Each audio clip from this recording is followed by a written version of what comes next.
पद्मेश 24/7 में आपका स्वागत है। मैं हूं अर्चना मिश्रा। सबसे पहले रुक करते हैं आज की हेडलाइंस पर।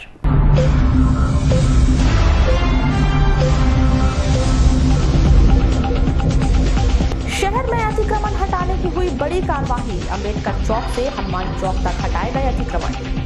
व्यापारियों में कार्यवाही का दिखा विरोध। नगर पालिका और जिला प्रशासन की संयुक्त कार्यवाही। कलेक्टर ने कहा अतिक्रमण कार्यवाही सतत रहेगी जारी। कोतवाली पुलिस ने अंतर्राज्यीय चोरों को किया गिरफ्तार। 3 चोरी का हुआ खुलासा। 3 लाख के जेवरात सहित अन्य सामग्री बरामद। सौंदर्यीकरण को तरस रहा बॉटनिकल गार्डन। 15 लाख खर्च करने के बाद भी सुविधा का अभाव। घोटी के किसानों को हुआ आर्थिक नुकसान। खेतों की फसल पानी में डूबी। किसी व्यक्ति ने खोला डूडी नहर का पानी। और शहर के विकास के मुद्दों को लेकर कलेक्टर ने व्यापारियों, पार्षद और जनप्रतिनिधियों के लिए बैठक। और अब समाचार विस्तार से। शहर के सौंदर्यीकरण को लेकर कलेक्टर दीपक आर्य के निर्देशों के तहत शनिवार को सुबह 8 बजे से अतिक्रमण हटाने की कार्यवाही की शुरुआत की गई। नगरपालिका प्रशासन और जिला प्रशासन की इस संयुक्त कार्यवाही के दौरान अंबेडकर चौक से लेकर हनुमान चौक तक सड़क के किनारे फैले अतिक्रमण को हटाया गया। इस दौरान व्यापारियों और फुटकर व्यवसाय करने वाले दुकानदारों ने इस कार्यवाही का विरोध किया, लेकिन प्रशासनिक सख्ती के चलते अतिक्रमण कार्यवाही में किसी को भी बख्शा नहीं गया। इस कार्यवाही के दौरान नगरपालिका, यातायात, पुलिस और वरिष्ठ प्रशासनिक अधिकारी मौजूद रहे। अतिक्रमण हटाने के दौरान मौके पर लोगों की भारी भीड़ नजर आई। वहीं व्यापारियों ने इस कार्यवाही को जायज करार देते हुए कहा कि प्रशासन को बगैर भेदभाव के इस कार्यवाही को अंजाम देना चाहिए, जिससे नगर का विकास सही दिशा की ओर बढ़ सके।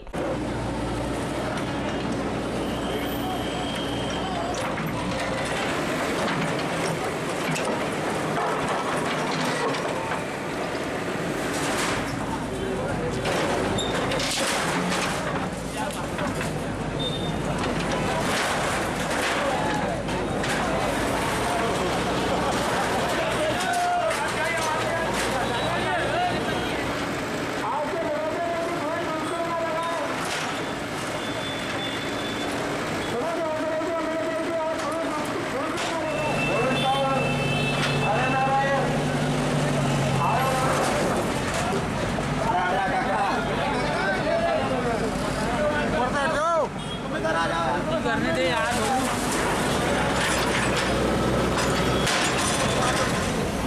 एक बार नाप लीजिए जो आप बोलेंगे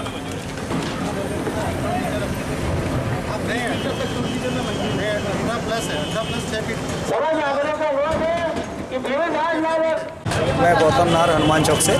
ये जो प्रशासन की कार्रवाई हो रही है अतिक्रमण को लेकर के, कितना जायज़ मानते हो और कितना नाजायज़ मानते हो? नहीं, जायज़ हम मानेंगे जब शहर की पूरा अतिक्रमण हट जाए, और नहीं तो मालूम पड़ा एक जगह से तोड़े दूसरी जगह से छोड़ दिया। आज जिस प्रकार की कार्रवाई हुई अंबेडकर चौक से लेकर हनुमान चौक तक, कितना सही मान रहे हैं इसको आप? नहीं, किसी प्रकार की तकलीफ नहीं होगी, कार्रवाई ठीक है। वहीं इस संदर्भ में कलेक्टर श्री आर्य ने कहा कि अतिक्रमण हटाने की कार्यवाही चरणबद्ध चलेगी, जिससे शहर अतिक्रमण मुक्त हो सके। जैसे गोंदिया रोड की अतिक्रमण हटाने की कार्रवाई की गई है, उसके अगला प्लान क्या है उसमें? अगला प्लान चलता रहेगा। हम लोग ये चाहते हैं कि सारे शहर को अतिक्रमण मुक्त हम लोग करें। वैकल्पिक व्यवस्था के लिए कुछ वैकल्पिक व्यवस्था के लिए प्लान हम लोग कर रहे हैं। अभी हम लोग जगह ढूंढ रहे हैं, और जिनको जो लोग लीगल हैं, जो लोग अच्छा किसी को हम लोग बेरोजगार नहीं करना चाहते हैं, तो सभी लोगों को विस्थापन के लिए हम लोग पूरा प्रयास करेंगे। जहाँ भी जगह मिलेगी उनको विस्थापित करेंगे।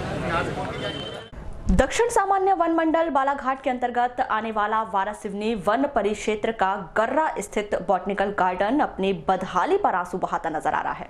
सौंदर्यीकरण को तरस रहे इस 47 हेक्टेयर के गार्डन में हाल ही में सौंदर्यीकरण के लिए 15 लाख रुपए तक खर्च किए जा चुके हैं। बावजूद इसके भी बॉटनिकल गार्डन वीरानी से उबर नहीं पा रहा है और लोग यहां आने में पहले जैसी रुचि नहीं दिखा रहे हैं। प्राप्त जानकारी के अनुसार करीब 2 वर्ष पहले बंद हुए इस गार्डन को 1 जनवरी 2017 से वापस लोगों के लिए खोला गया था, जिसके सौंदर्यीकरण के लिए लगभग 15 लाख रुपए खर्च कर 2 पगोड़े, 1 मचान, 2 नए झूले और अन्य जगह मरम्मत के कार्य कराए गए थे। 3 किश्तों में आई 15 लाख की इस राशि को खर्च करने के बाद भी ये रौनकें लौटती नजर नहीं आ रही हैं और एक बार यहां आने के बाद लोग दोबारा यहां आने से हिचकिचाने लगे हैं। लोगों की रुचि कम होने की वजह सौंदर्यीकरण के अभाव के साथ साथ यहां लगने वाला शुल्क भी बताया जाता है। प्राप्त जानकारी के अनुसार इस गार्डन में पहुंचने वाले प्रत्येक व्यक्ति से 10 रुपए शुल्क लिया जाता है। इसके अलावा उन्हें अपने दोपहिया वाहन से लेकर बड़े वाहन तक पार्क करने के लिए 25 रुपए से लेकर 500 रुपए तक की पार्किंग शुल्क भी देना पड़ता है। शुल्क देने के बाद जब लोग अंदर जाते हैं तो सुविधाओं और सौंदर्यीकरण के अभाव में वे अपने आप को ठगा हुआ सा महसूस करते हैं।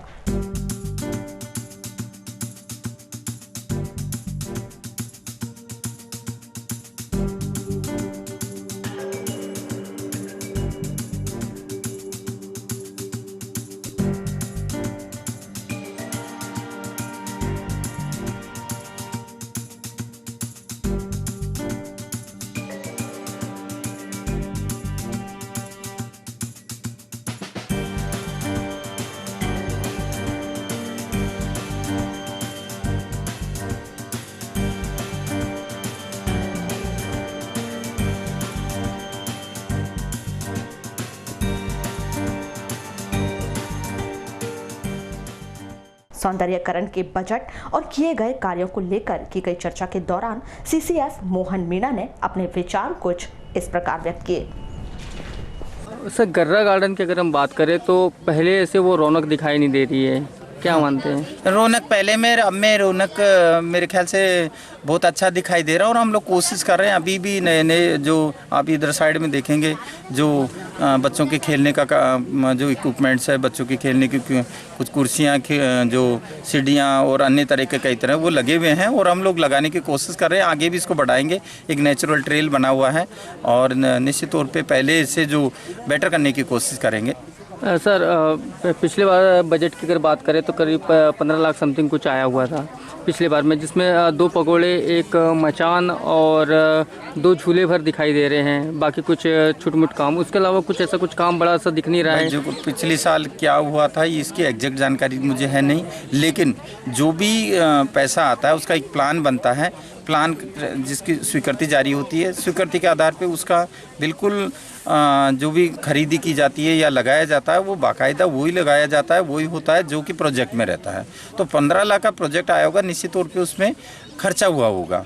अगर ऐसा कहीं बात हो तो हम लोग उसको देखेंगे कि भाई कहीं छोटी मोटी चीज़ें कोई कमी तो नहीं रह गई। अगर ऐसा है तो हम लोग उसको वापस सुधराने के या अच्छा उन्नत बनाने की कोशिश करें। नगर में फैले अतिक्रमण को हटाने की कार्रवाई कलेक्टर दीपक आर्य के निर्देशों के तहत शनिवार से आरंभ की गई है, जिसके तहत अंबेडकर चौक के आसपास सड़क पर लगाए जाने वाली गुमठी युवा स्थायी दुकानों को भी हटाया गया, जिसके चलते फुटकर व्यापारियों के सामने रोजगार की समस्या खड़ी हुई है। सभी गुमठी और ठेले लगाकर व्यवसाय करने वाले दुकानदारों ने लामबंद होकर कलेक्टर कार्यालय पहुंचकर जिला प्रशासन को ज्ञापन सौंपा। इस संबंध में दुकानदारों ने बताया कि वे ठेला और गुमठी लगाकर अपना व्यवसाय कर परिवार की जीविका चला रहे हैं, लेकिन अतिक्रमण कार्रवाई के दौरान उनकी गुमठी और ठेलों को हटा दिया गया है। उन्होंने कहा कि वे अतिक्रमण कार्रवाई का समर्थन करते हैं, लेकिन कार्रवाई के पूर्व छोटे व्यवसायियों की रोजी रोटी की वैकल्पिक व्यवस्था की जानी चाहिए। उन्होंने कहा कि वर्ष 2016 में तत्कालीन कलेक्टर ने फुटपाथ में व्यवसाय कर रहे दुकानदारों को आश्वस्त कराया था कि नगर पालिका प्रशासन के माध्यम से उन्हें व्यवसाय के लिए दुकान बनाकर दी जाएगी, तब तक वे जहां व्यवसाय कर रहे हैं कर सकते हैं। लेकिन नगर पालिका द्वारा बगैर नोटिस के ही अतिक्रमण कार्रवाई कर छोटे व्यापारियों को बेरोजगार कर दिया गया। इन हालातों में वे अपने परिवार का पालन पोषण किस तरह से कर पाएंगे?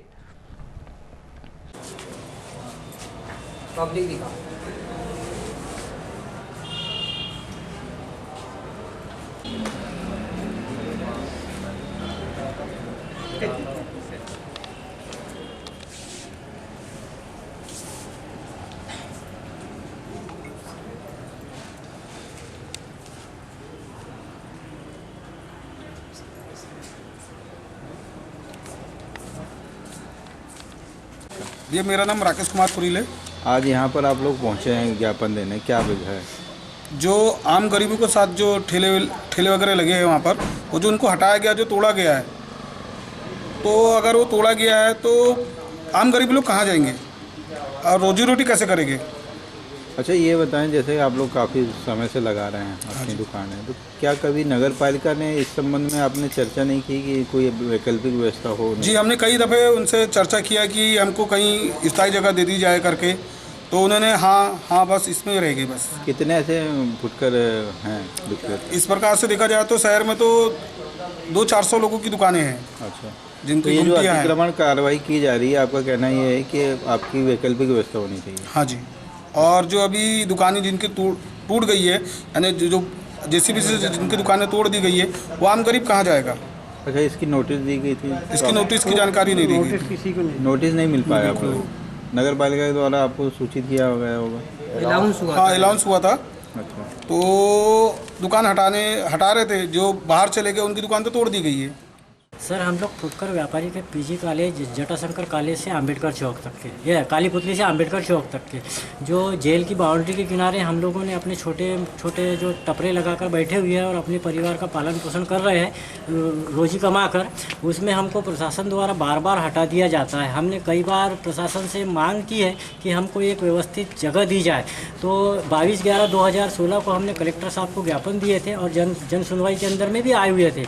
तो कलेक्टर साहब द्वारा हमें आश्वासन दिया गया है कि आपको 110 दुकान बनाकर देंगे, जिसकी जानकारी नगर पालिका सीएमओ और तहसीलदार साहब आपको दे देंगे कहाँ दे रहे करके, जिसकी कार्रवाई अभी तक के नहीं हुई। और हमने कलेक्टर साहब से ये भी कहा हुआ था कि हमको जब तक के पक्की दुकानें नहीं दी जाती तब तक के हम जिस जगह पे हैं हमको उसी जगह पे रहने दिया जाए। तो कलेक्टर साहब ने भी हमको आश्वासन दिया और प्रशासन ने भी हमको ये आश्वासन दी कि जब तक के आपको दुकान नहीं दे देते तब तक के आपको हटाना नहीं है।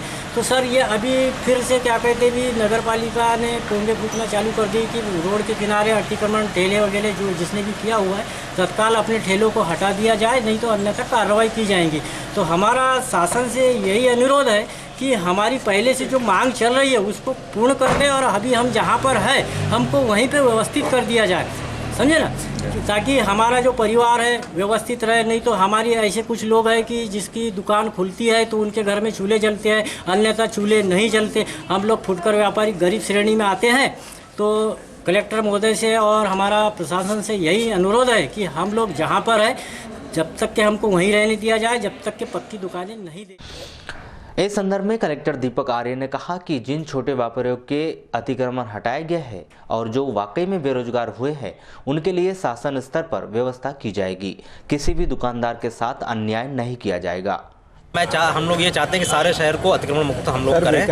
वैकल्पिक व्यवस्था के लिए कुछ वैकल्पिक व्यवस्था के लिए प्लान हम लोग कर रहे हैं। अभी हम लोग जगह ढूंढ रहे हैं और जो लोग लीगल हैं, जो लोग किसी को हम लोग बेरोजगार नहीं करना चाहते हैं, तो सभी लोगों को विस्थापन के लिए हम लोग पूरा प्रयास करेंगे। जहाँ भी जगह मिलेगी उनको विस्थापित करेंगे। नगर पालिका परिषद बालाघाट के सभा कक्ष में शनिवार को कलेक्टर दीपक आर्य की अध्यक्षता में आवश्यक बैठक का आयोजन किया गया, जिसमें प्रमुख तौर पर नगर पालिका अध्यक्ष अनिल दुहारे सहित तमाम पार्षदगण एवं जनप्रतिनिधि मौजूद रहे।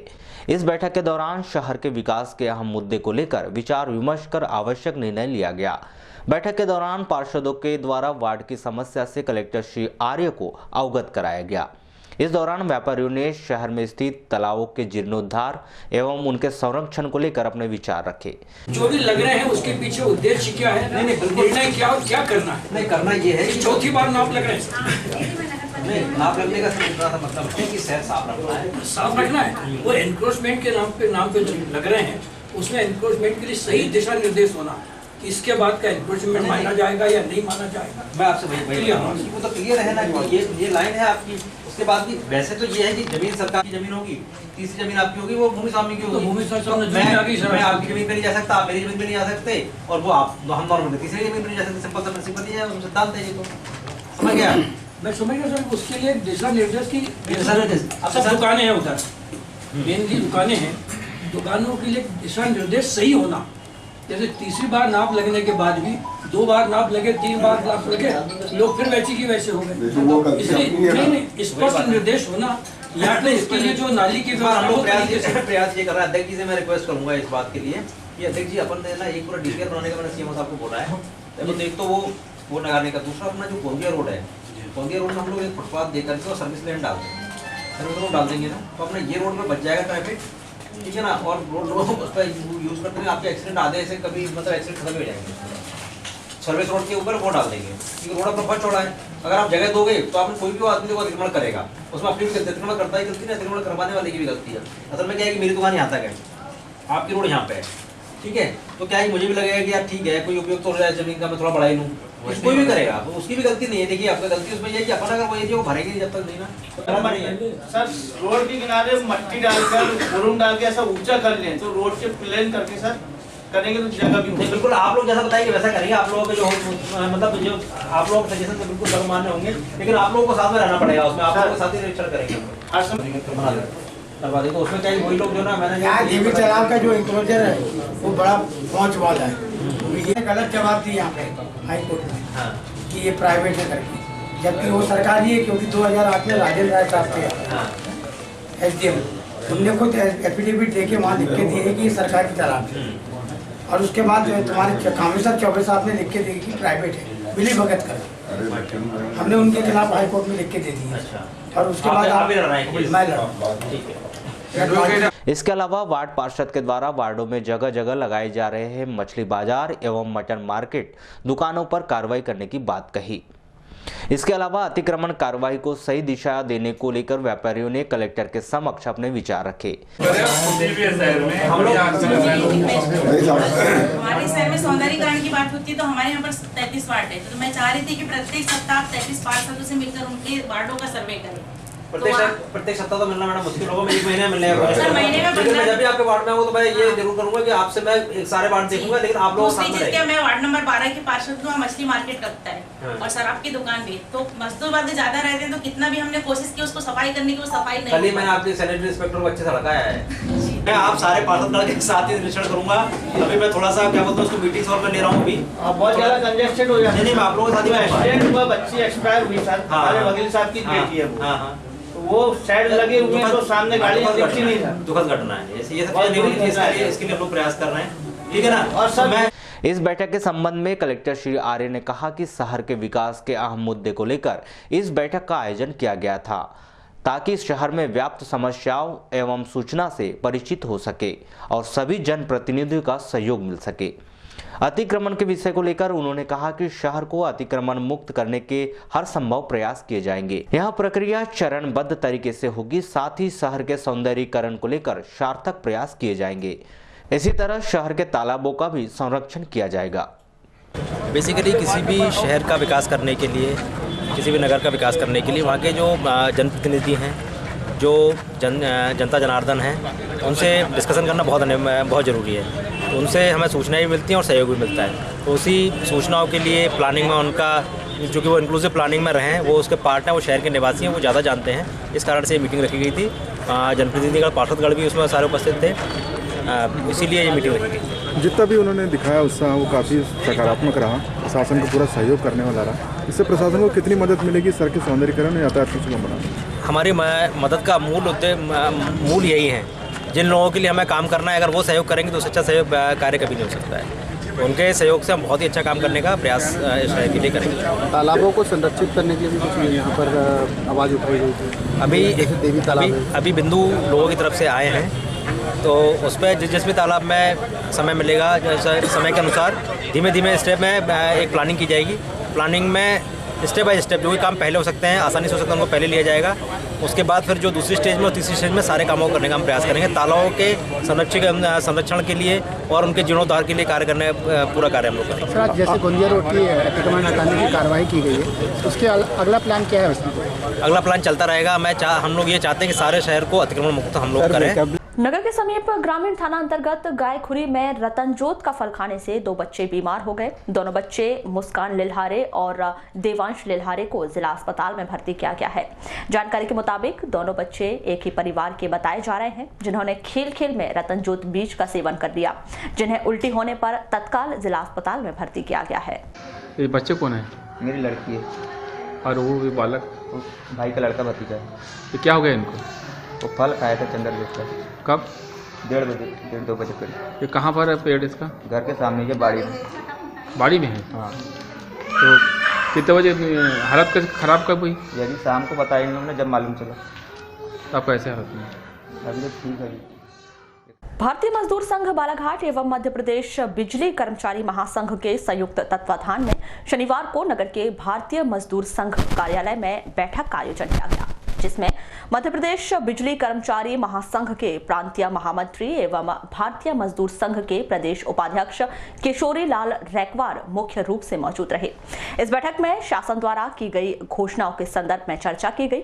बैठक के संबंध में बिजली कर्मचारी महासंघ के प्रदेश महामंत्री श्री रैकवार ने क्या कहा, आइए जानते हैं। उसको लेके 2000 को हमारे सामने 3500 रुपये बोले थे, लेकिन 2000 हुआ।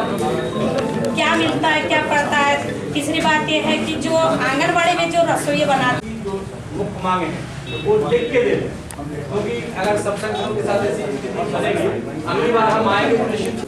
7 मार्च को हम लोग सभी लोग भारतीय मजदूर संघ के लोग भोपाल में बहुत बड़ा प्रदर्शन करने वाले हैं। मांगे कई एक वर्ष से लंबित थी, उनके संबंध में नई सरकार बनी है।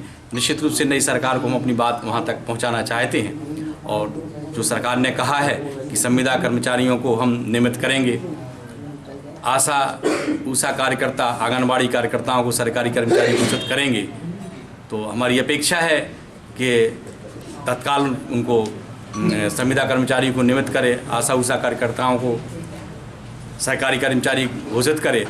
और एक मांग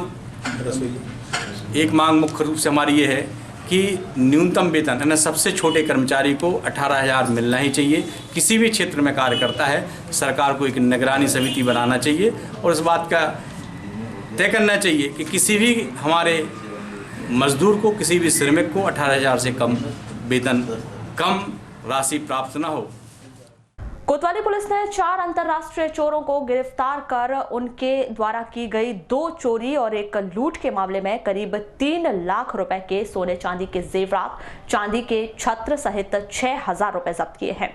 ये सभी आरोपी बालाघाट नगर के ही हैं, जिन्होंने बालाघाट के अलावा छत्तीसगढ़ और महाराष्ट्र में भी चोरी की घटना को अंजाम दिया है। गिरफ्तार चारों चोर विकास उर्फ लूला सोनी, सिद्धार्थ नगर, विकास उर्फ विक्की, मरारी मोहल्ला, दिनेश बारमाटे, सुभाष नगर, बूढ़ी और सितेश ब्रह्मे मार्डिकर गली बालाघाट निवासी है। शनिवार को कोतवाली पुलिस ने इन चारों चोरों को गिरफ्तार करके अदालत में पेश किया, जहां अदालत ने विकास उर्फ लूला सोनी को 2 दिन की पुलिस रिमांड स्वीकृत की और अन्य 3 चोरों को न्यायिक रिमांड पर जिला जेल भिजवा दिया। इन चोरों के द्वारा वार्ड नंबर 13 बूढ़ी निवासी प्रधान आरक्षक सुरेश बिसेन के घर में लूट और ग्राम भटेरा और सरीखा स्थित रामदेव बाबा मंदिर में चोरी की वारदात को अंजाम दिया था। हाल ही में पुलिस को सूचना मिली थी कि कुछ लोग जेवरात गिरवी रखने गए थे, लेकिन गिरवी रखने वालों ने इन चोरों को पहचान लिया था, जिसकी खबर मिलने पर पुलिस ने इन्हें गिरफ्तार कर लिया। इस संदर्भ में कोतवाली थाना प्रभारी महेंद्र सिंह द्वारा आवश्यक जानकारी दी गई। और इस बीच कई मुखबिर द्वारा सूचना मिली थी कि कोई एक पुराना निगरानी बदमाश है जो कुछ सोने का सामान लेके जो है वो बेचने के लिए घूम रहा है। तब उसकी पता तलाश की गई तो वो मालूम चला कि वो जो है थाने का निगरानी बदमाश विकास लूला सोनी है और पूर्व से इसके विरुद्ध जो है संपत्ति संबंधी कई मामले दर्ज हैं थाने में। और जब इसको जो है पुलिस अभिरक्षा में लेके जो है पूछताछ की गई है तो इसके द्वारा जो अपने 3 साथियों का नाम बताया गया, जिसमें विकास और विक्की भक्का और दिनेश बरमाटे और सितेश ब्रह्मे के नाम बताए गए। और इन चारों के साथ मिलकर इसके द्वारा जो है जनवरी 2018 में जो एक पुलिस कर्मचारी है प्रधान आरक्षक, उसके यहाँ चोरी की वारदात करना कबूल की गई है। इसके अलावा जो है एक भटेरा रोड में चोरी हुई थी, किराना दुकान जो मकान से लगी हुई थी, उसमें 26,000 रुपये की चोरी करना इनके द्वारा कबूल किया गया है। और इसके अलावा कुछ दिनों पहले जो है रामदेव बाबा मंदिर गोंदिया रोड में जो चोरी हुई थी वो चोरी कबूल की गई है। और इसमें जो है जो माल चोरी गया था उसमें काफ़ी सारा माल जो है लगभग जो है 2.5 लाख रुपए के आसपास कीमती जो है वो बरामद हुआ इनसे। लालबर्रा क्षेत्र अंतर्गत ग्राम पंचायत बांद्री के पंचों एवं ग्रामीणों ने शनिवार को ग्राम पंचायत सचिव और सरपंच के द्वारा स्वच्छता दूत की नियम विरुद्ध तरीके से नियुक्ति किए जाने की शिकायत जिला प्रशासन से की है। इस संदर्भ में ग्रामीणों ने क्या कहा, आइए जानते हैं। सभी ने इस नियुक्ति को निरस्त कर नियम के मुताबिक ग्राम स्वच्छता दूत नियुक्त किए जाने की मांग की है। हमारे पंचायत में स्वच्छता दूत की नियुक्ति हुई है, जो गोपनीय तरीके से हुई है। हमारी मांग ये है कि जो नियुक्ति है वो ग्रामीण आम सभा के माध्यम से ली जाए। जो नियुक्ति हुई है उसमें ना आम नागरिक को पता है, ना हमारे पंचों को पता है, जो बहुत गोपनीय तरीके से की गई और ऐसे व्यक्ति की गई जो हमारे गांव में रहता नहीं है, जो बालाघाट में काफ़ी दिनों से बालाघाट में निवास रहता है। क्या नाम है उनका जिसकी नियुक्ति की गई है? दीपक रांगड़ल है। तो सरपंच महोदय के द्वारा नियुक्ति की गई? हाँ, सरपंच सचिव के द्वारा नियुक्ति की गई है। वारासिवनी के शासकीय टेहलीबाई उत्कृष्ट विद्यालय में शनिवार को प्रशिक्षण शिविर का आयोजन किया गया, जिसमें जन शिक्षा केंद्र अंतर्गत प्राथमिक स्कूल शिक्षकों की विद्यार्थियों की दक्षता मूल्यांकन कर उनकी दक्षता को बढ़ाने की पद्धति बताई गई।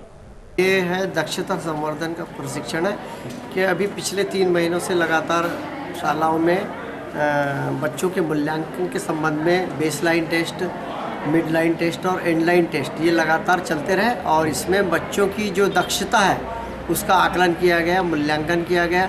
बच्चा किस अक्षर पे किस स्तर पे है इसका पता लगाते हैं हम इसमें। भाजपा के जिला एवं वारासिवनी के पदाधिकारियों ने कैबिनेट मंत्री प्रदीप जायसवाल के विजय जुलूस के दौरान पूर्व विधायक डॉक्टर योगेंद्र निर्मल के साथ घटित घटना की निंदा करते हुए पुलिस प्रशासन की सुरक्षा में अनदेखी करने का आरोप लगाते हुए पटाखे फोड़ने वालों पर कार्रवाई करने की मांग को लेकर एसडीएम को ज्ञापन सौंपा। वारासिवनी स्थित श्री राम मंदिर से शनिवार को भाजपा पदाधिकारियों ने रैली निकाल एसडीएम कार्यालय पहुंचकर तहसीलदार श्री राव को ज्ञापन सौंपा। इस संदर्भ में श्री निर्मल का क्या कहना है, आइए जानते हैं।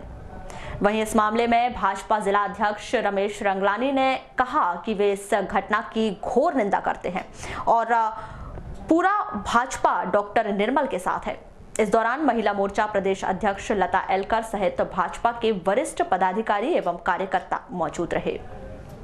ये अशांत कर रहे हैं। हमने 5 साल में कहीं ऐसी हरकत नहीं होने दी। हमारे कार्यकर्ता ने नहीं की, हमारी जनता ने नहीं की। हमने अपनी जनता को पिता के समान पाला, पुत्र पुत्री के समान, कोई कह नहीं सकता। इसके बाद जो रिजल्ट आया वो एक अलग विषय है।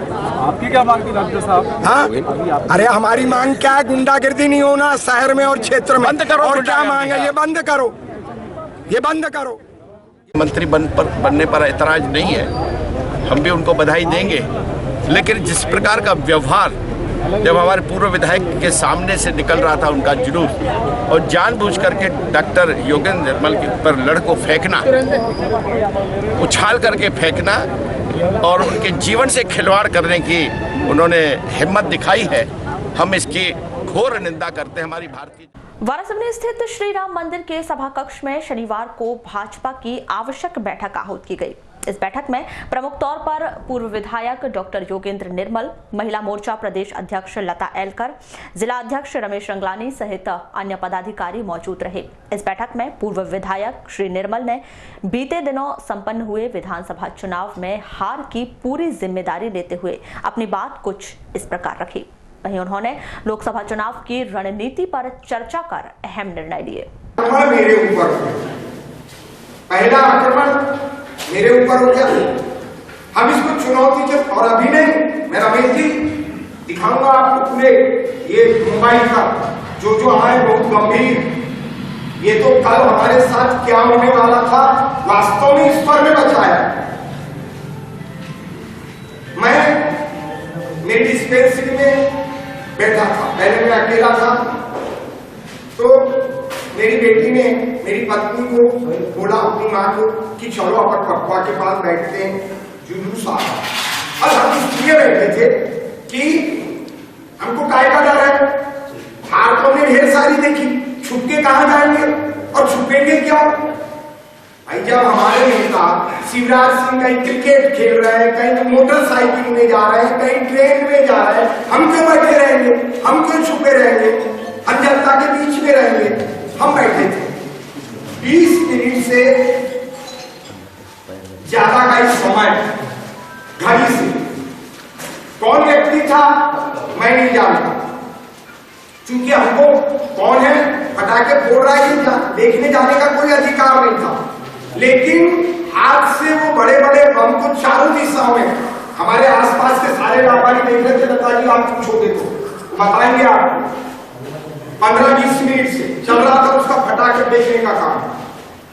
हम देख लेंगे, फोड़ लेंगे, चले जाएंगे, अपनी धारावाहिक खुशी है, मना रहे हैं। लेकिन 2 बार उसने क्लिनिक के तरफ दिखा, नाली में दिखा, कोई दिक्कत का विषय नहीं।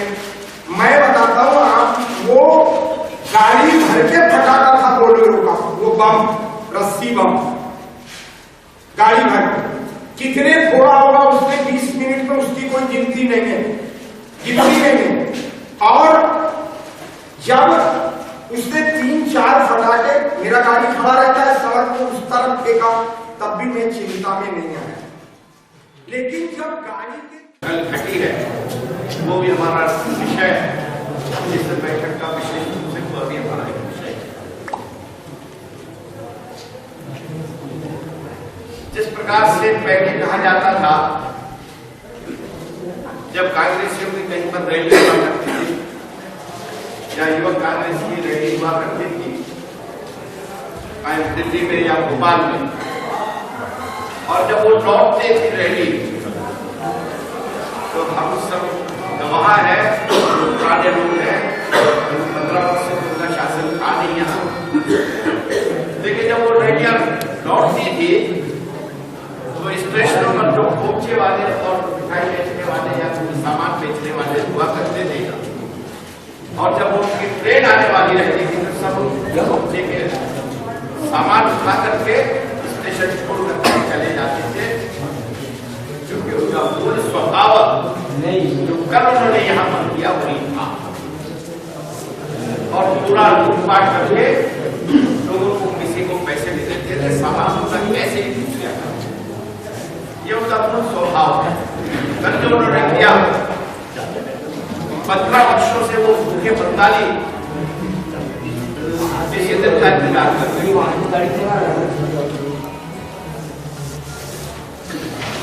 और उन्होंने वही किया। उसका जवाब मुझे देंगे भारतीय जनता पार्टी नहीं है, क्योंकि हम तो विरोध में, विपक्ष का तो हमारी मास्टरी है, विरोध में रहकर ही हम आगे बढ़े हैं। और सत्ता में भी कांग्रेस ने विरोध नहीं किया था, हमारे ही लोग करते थे, विपक्ष का भी पार्ट हमने ही अदा किया। और कांग्रेस तो कैसे आ गई, जैसा अभी डॉक्टर साहब बता रहे थे, पहले बता रही थी, ये कर्जा माफ की तो बात है ही, लेकिन इसमें हम कब दोषी नहीं है। हमारी सरकार बनेगी, हम तो मंत्री बनेंगे, फलाना बनेंगे, यदि ये विधायक हार भी जाएगा लालबर्रा के शासकीय स्नातक महाविद्यालय में शनिवार को मध्य प्रदेश शासन उच्च शिक्षा विभाग द्वारा स्वीकृत 196.65 लाख रुपए की लागत से होने वाले विकास कार्य के निर्माण का भूमि पूजन समारोह पूर्व कैबिनेट मंत्री एवं बालाघाट विधायक गौरीशंकर बिसेन के मुख्य आतिथ्य में संपन्न हुआ। इस कार्यक्रम में जिला पंचायत अध्यक्ष रेखा बिसेन, जनपद उपाध्यक्ष अशोक जायसवाल सहित अन्य जनप्रतिनिधि मौजूद रहे।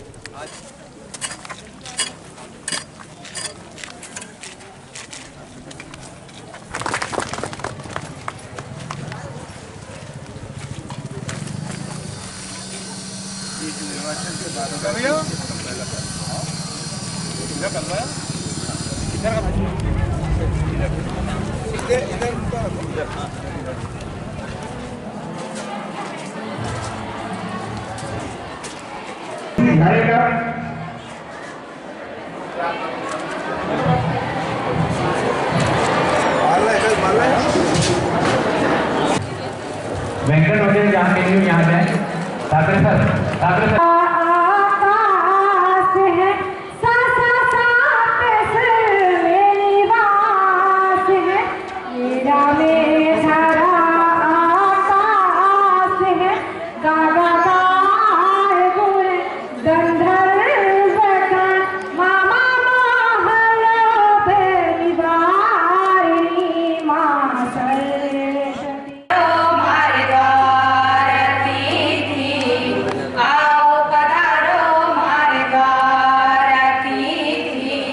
आओ पधारो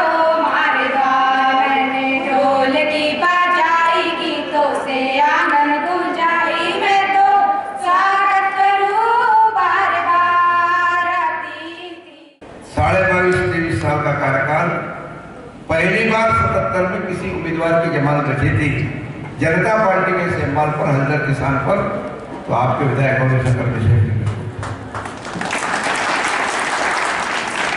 लोग जीतने में जुलूस निकालते हैं। मेरे छात्र साथियों ने, क्योंकि मैं उस समय डिग्री कॉलेज बालाघाट का छात्र लीडर हुआ करता था, जमानत बचने पे वो जुलूस निकाला था, उसकी संख्या जीते हुए उम्मीदवार से नहीं बड़ी थी, ज्यादा थी। जो लोग मेरे साथ पढ़ते हुए जाते थे उनके जुलूस में 500 लोग, तो हमारे जुलूस में 5000 है। फिर 80 में पार्टी में टिकट देना, मैंने निर्दलीय लड़ा, फिर जमानत बची, सुरेंद्र जी खरे हमारे विधायक बने। चाहते हैं कि हम एक वक्त का खाना कम खा लेंगे, लेकिन अपने बच्चों को अच्छी शिक्षा, अच्छी तालीम देंगे। इससे अच्छा सौभाग्य हमारे लिए क्या है? इसीलिए सुविधाएं तो हमें मिली है, लेकिन मेरा आग्रह है हम सब युवा साथियों से, सारी बहनों से, सारे भाइयों से कि हम अच्छी शिक्षा अर्जित करें।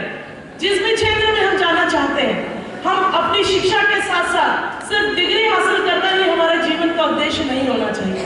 एक अच्छे व्यक्तित्व का निर्माण भी अपने जीवन में करें, क्योंकि वाकई अगर कोई डॉक्टर बनना चाहता है, कोई इंजीनियर बनना चाहता है, कोई सिंपल ग्रेजुएशन के साथ शिक्षा के क्षेत्र में जाना चाहता है, कोई व्यापार करना चाहता है, कोई प्रोफेशन। जैसे ही चुनाव निपटे, पहला कार्यक्रम हमारे महाविद्यालय का बाउंड्री वाल का भूमि पूजन, जो 1 करोड़ 96,65,000 का है, जिसमें बाउंड्री वाल के साथ साथ एक गार्ड रोड रहेगा, सीमेंट रोड है, इसमें छात्रावास जाने के लिए नाली है, एवं लाइटिंग की व्यवस्था है, आसपास लाइटिंग लगेगी, एवं समतलीकरण, मैदान समतलीकरण, ऐसे अनेक प्रावधान इसमें रखा गया है, जिससे लालबना क्षेत्र अंतर्गत ग्राम घोटी के किसानों के होश उस समय उड़ गए जब वे सुबह अपने खेत पहुंचे, जहां उनके खेत पानी से पूरी तरह भरे हुए थे, जिसके चलते इन किसानों को आर्थिक नुकसान उठाना पड़ा। आपको बता दें कि बीती रात किसी व्यक्ति द्वारा वेनगंगा ढूटी नहर पर घोटी स्थित माइनर का गेट खोल दिया गया था, जिसके चलते किसानों की फसल करीब 1 फीट पानी में डूब गई।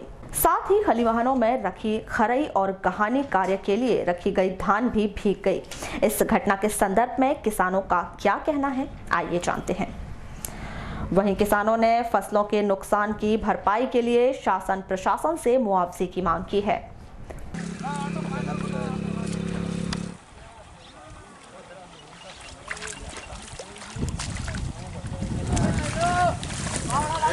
ठंडा पानी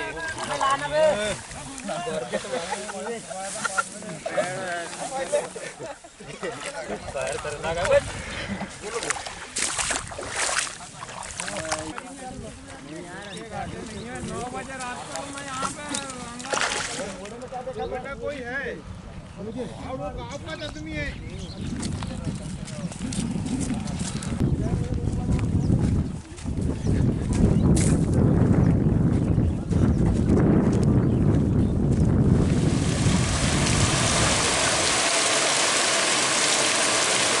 रह गए पैरा निकालते फिर उड़ाते फिर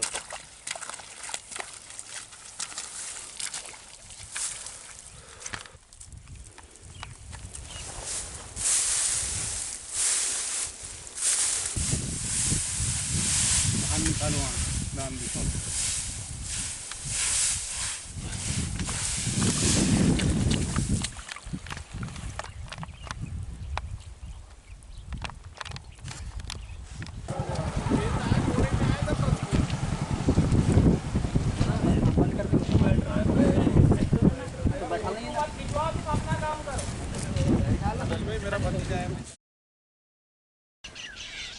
उपेंद्र देशमुख। कहाँ रहते हो आप? घोटी।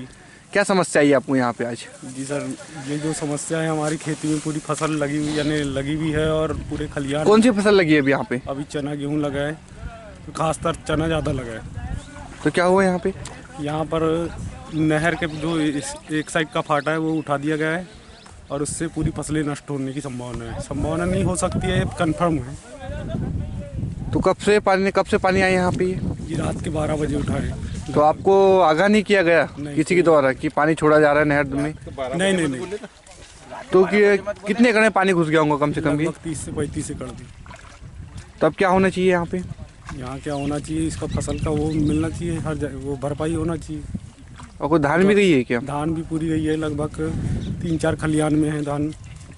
तो कितने किसान होंगे यहाँ पे कम से कम? 4-5 किसान लगभग। मैं तीरथ बिसेन ग्राम घोटी से घोटी का रहने वाला हूँ। सर क्या समस्या आ रही है यहाँ पे अभी आज? समस्या है सर, ये नहर का हेडअप है यहाँ, तो ये इधर खोल दिए रात में, शाम में इरिगेशन वालों ने खोले क्या किसी ने खोला ये तो पता नहीं है हमको। इससे फसलों का खूब नुकसान हुआ, जो मोड़ा डाले थे वो भी नुकसान में गया, यानी खूब नुकसान हो गया।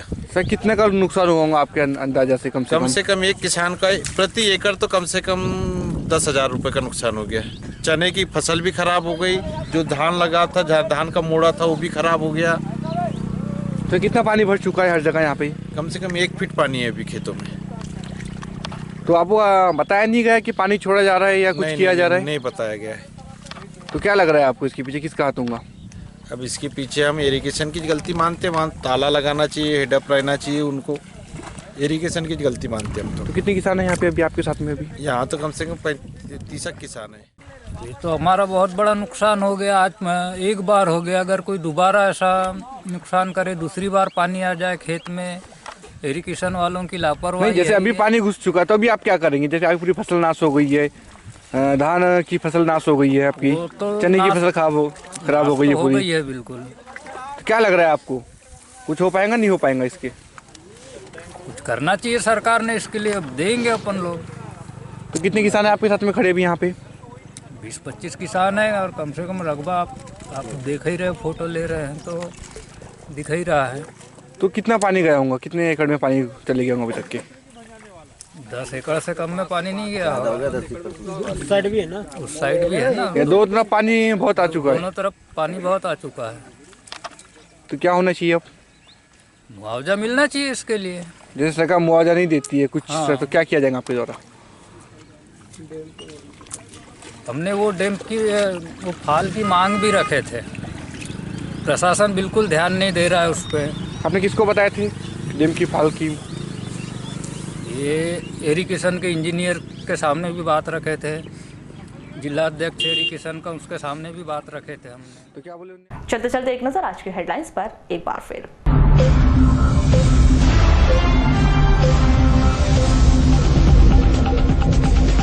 शहर में अतिक्रमण हटाने की हुई बड़ी कार्यवाही। अम्बेडकर चौक से हनुमान चौक तक हटाए गए अतिक्रमण। व्यापारियों में कार्यवाही का दिखा विरोध। नगर पालिका और जिला प्रशासन की संयुक्त कार्यवाही। कलेक्टर ने कहा अतिक्रमण कार्यवाही सतत रहेगी जारी। कोतवाली पुलिस ने अंतर्राज्यीय चोरों को किया गिरफ्तार। 3 चोरी का हुआ खुलासा। 3 लाख के जेवरात सहित अन्य सामग्री बरामद। सौंदर्यीकरण को तरस रहा बॉटनिकल गार्डन। 15 लाख खर्च करने के बाद भी सुविधा का अभाव। घोटी के किसानों को हुआ आर्थिक नुकसान। खेतों की फसल पानी में डूबी। किसी व्यक्ति ने खोला डूटी नहर का पानी। और शहर के विकास के मुद्दों को लेकर कलेक्टर ने व्यापारियों, पार्षद और जनप्रतिनिधियों के लिए बैठक। तो ये थे अब तक की खास खबरें। अगली न्यूज बुलेटिन के साथ फिर मुलाकात होगी। तब तक के लिए नमस्कार।